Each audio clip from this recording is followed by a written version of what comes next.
বন্ধুরা, আমি শিউলি সুইট ফ্যামিলিতে সবাইকে স্বাগত। তো আমি তোমাদের জন্য আজকে নিয়ে এসেছি একটা নতুন রেসিপি। আমার আজকের রেসিপি হচ্ছে ব্রোকলির তরকারি। তো ফুলকপি তো অনেকেই খেয়েছো, ব্রোকলিও খেয়েছো। তো আজকে আমি করবো ব্রোকলির তরকারি। তার জন্য আমি ব্রোকলিটাকে কেটে নিয়েছি সুন্দর ফুলকপির মতো করে, আর আলুগুলোকে এরকম করে কেটে নিয়েছি ফুলকপির মতো করে। ব্রোকলি আর আলু একসাথে কেটে ভালো করে ধুয়ে নিয়েছি। আর আমার ব্রোকলির তরকারি বানানোর জন্য লাগছে, এটা আছে আদা আর জিরে একসঙ্গে পেস্ট করে নিয়েছি, হলুদ গুঁড়ো, চিনি, নুন, গোটা জিরে, তেজপাতা, এখানে রয়েছে শুকনো লঙ্কা গুঁড়ো, এখানে রয়েছে গোটা গরম মশলা আমি বাড়িতেই গুঁড়ো করে নিয়েছি, এখানে রয়েছে ঘি, এখানে রয়েছে নুন। আর চিনিটা অপশনাল, কেউ চাইলে দিতেও পারে, নাও দিতে পারে, আমি টেস্টিংয়ের জন্য দিয়ে থাকি। আর রান্নাটা আমি করব রিফাইন্ড অয়েলে। তো চলো আমি কীভাবে রান্নাটা করি দেখতে থাকো। জল তো অবশ্যই লাগছে, জলের কথা আমি বলি না, সাধারণত জল তো রান্নায় লাগেই। তো চলো কীভাবে। তো দেখো আমি দিয়ে দিচ্ছি এখানে 4 চামচি মতো তেল দিয়ে দিয়েছি, এখানে 4 চামচি মতো রিফাইন্ড অয়েল দিয়ে দিয়েছি, ভালো করে গরম হোক। তো দেখো আমার তেলটা গরম হয়ে গেছে, এখানে আমি 1/2 চামচি মতো জিরে ফোড়নে দিয়ে দেবো। জিরেটা একটু ভাজা ভাজা হলে তেজপাতাটা দিয়ে দেবো। তো দেখো জিরেটা ভাজা ভাজা হয়ে গেছে, এখন আমি এই তেজপাতা দুটোকে ছিঁড়ে দু টুকরো করে দিয়ে দিলাম। ব্রোকলির তরকারি কিন্তু খেতে খুবই ভালো লাগে, ফুলকপির থেকেও বেশি টেস্টি। যারা না খেয়েছো এখনো পর্যন্ত তারা বাড়িতে বানিয়ে খেয়ে দেখো। তো চলো আমার জিরে আর তেজপাতা ভাজা ভাজা হয়ে গেছে, এখন আমি ব্রোকলি আর আলুটাকে একসাথে দিয়ে দেবো।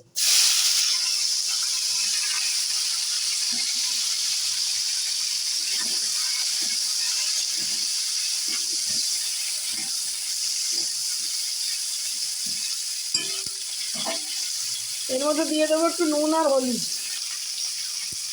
তো এর মধ্যে দিয়ে দিলাম 1/2 চামচি মতো নুন আর 1/2 চামচি মতো হলুদ। এখন আমি নুন আর হলুদটা দিয়ে ব্রোকলিটাকে একটু ভাজা ভাজা করে দেবো।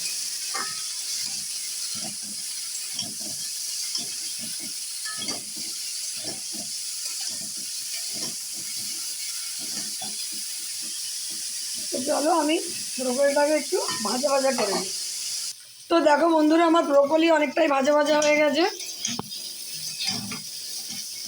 এখন আমি এর মধ্যে জিরে বাটাটা দিয়ে দেবো। চাইলে ব্রোকলিগুলোকে উঠিয়ে তারপরে মশলাটা দেওয়া যায়, কষানো যায়, কিন্তু আমি একবারেই দেবো, তাহলে তেলটা কম লাগবে। আবার যদি আমি মশলা কষানোর জন্য দিই তাহলে আবার তেল দিতে হবে। আমি কম তেলে রান্না করার চেষ্টা করি, আর এটা তাড়াতাড়ি হয়েও যাবে। তো আমি এর মধ্যে জিরে আদা বাটাটা দিয়ে দেবো। এখানে 2 চামচি জিরে আর আদা বাটা রয়েছে, আর এর মধ্যে দিয়ে দেবো সামান্য একটু জল। সামান্য একটু জল দিয়ে দিলাম।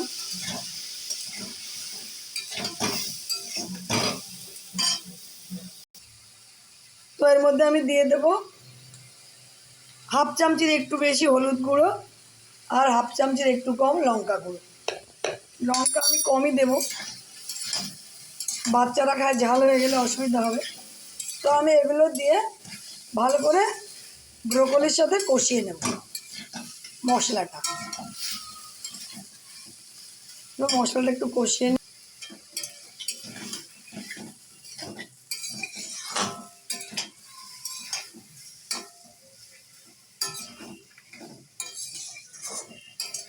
তো আমি ভালো করে হলুদ আর লঙ্কা গুঁড়োটাকে মিক্স করে দিয়েছি।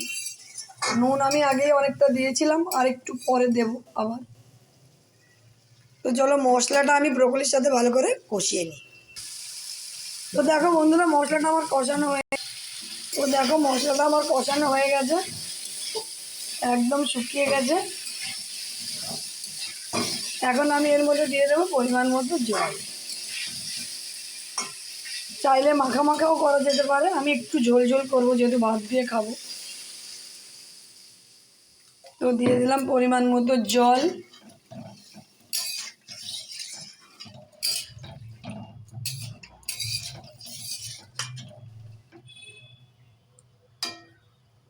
এবার এর মধ্যে দিয়ে দেবো একটু চিনি।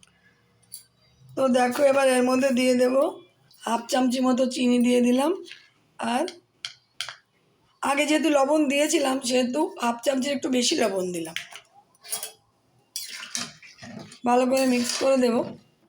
এই তরকারিটা কিন্তু ভাতের সাথে খেতেও ভালো লাগে, রুটির সাথে খেতেও ভালো লাগে, পরোটার সাথে খেতেও ভালো লাগে, খুবই ভালো লাগে। চাইলে মাখা মাখাও করা যেতে পারে, একটু ঝোল ঝোলও করা যেতে পারে। আমি একটু ঝোল ঝোল করছি যেহেতু ভাত দিয়ে খাওয়ার জন্য। দেখো কত সুন্দর কালার এসছে তরকারিটার। তো আমি এখন গ্যাসের জোরটা একটু কম করে দিয়ে তরকারিটাকে ঢাকা দিয়ে দেবো, যাতে আলু আর ব্রোকলিগুলো ভালো করে সিদ্ধ হয়ে যায়। 5 মিনিট ঢাকা দিয়ে রাখবো। তো দেখো বন্ধুরা, আমি 5 মিনিট ঢাকা দিয়ে রেখেছিলাম। 5 মিনিট ঢাকা দিয়ে রেখেছিলাম, আমার আলু আর ব্রোকলি পুরো সেদ্ধ হয়ে গেছে। এই যে আলু আর ব্রোকলি একদমই সেদ্ধ হয়ে গেছে, তরকারিটাও হালকা মাখা মাখা হয়ে গেছে। একটু তো বললাম একটু ঝোল রাখবো, পুরো ধোয়া উঠছে। এখন আমি এতে ঘি আর গরম মশলা দিয়ে তরকারিটা নামিয়ে নেব। দেখো আমি গ্যাসটাকে বন্ধ করে দিচ্ছি, দিয়ে তারপর ঘি গরম মশলাটা দেব। 1 চামচি মতো গরম মশলা গুঁড়ো দিয়ে দিলাম। এখন দিয়ে দেবো 1 চামচি ঘি। এখন 1 চামচি ঘি দিয়ে দিলাম। এবার ঘি গরম মশলাটাকে ভালো করে মিক্স করে নেব। আমার ব্রোকলির তরকারি রেডি হয়ে গেছে। তোমরা অবশ্যই বাড়িতে এইভাবে ট্রাই করো যারা ব্রোকলির তরকারি এখনও খাওনি। ইয়াম্মি টেস্টি ব্রোকলির তরকারি খুবই সুন্দর খেতে হয়। তো চলো আমি তরকারিটাকে নামিয়ে নিই। তো দেখো বন্ধুরা, আমার ব্রোকলির তরকারিটা আমি নামিয়ে নিয়েছি। আমি নামানোর আগে নুন মিষ্টি চেক করে নিয়েছিলাম, একদম ঠিক আছে। তো দেখো দেখতে কত সুন্দর হয়েছে, খেতেও ভীষণ সুন্দর হয়েছে। তো তোমরা অবশ্যই বাড়িতে এইভাবে ট্রাই করো। আর আমার রান্না যদি তোমাদের ভালো লেগে থাকে তাহলে অবশ্যই আমার চ্যানেলটিকে সাবস্ক্রাইব করো, লাইক করো, শেয়ার করো। আর পাশে থাকা বেল আইকনটিকে অবশ্যই অন করে দিও, যাতে আমার নতুন কোনো ভিডিও আপলোড করার সাথে সাথে নোটিফিকেশান তোমাদের কাছে পৌঁছে যায়। তো দেখো আমি কিন্তু তরকারিটা বেশি ঝোলও করিনি, বেশি মাখো মাখাও করিনি। তো চলো অন্য কোনো দিন দেখা হচ্ছে অন্য কোনো নতুন রেসিপি নিয়ে। আজকের জন্য টাটা, বাই বাই। সবাই ভালো থেকো, সুস্থ থেকো।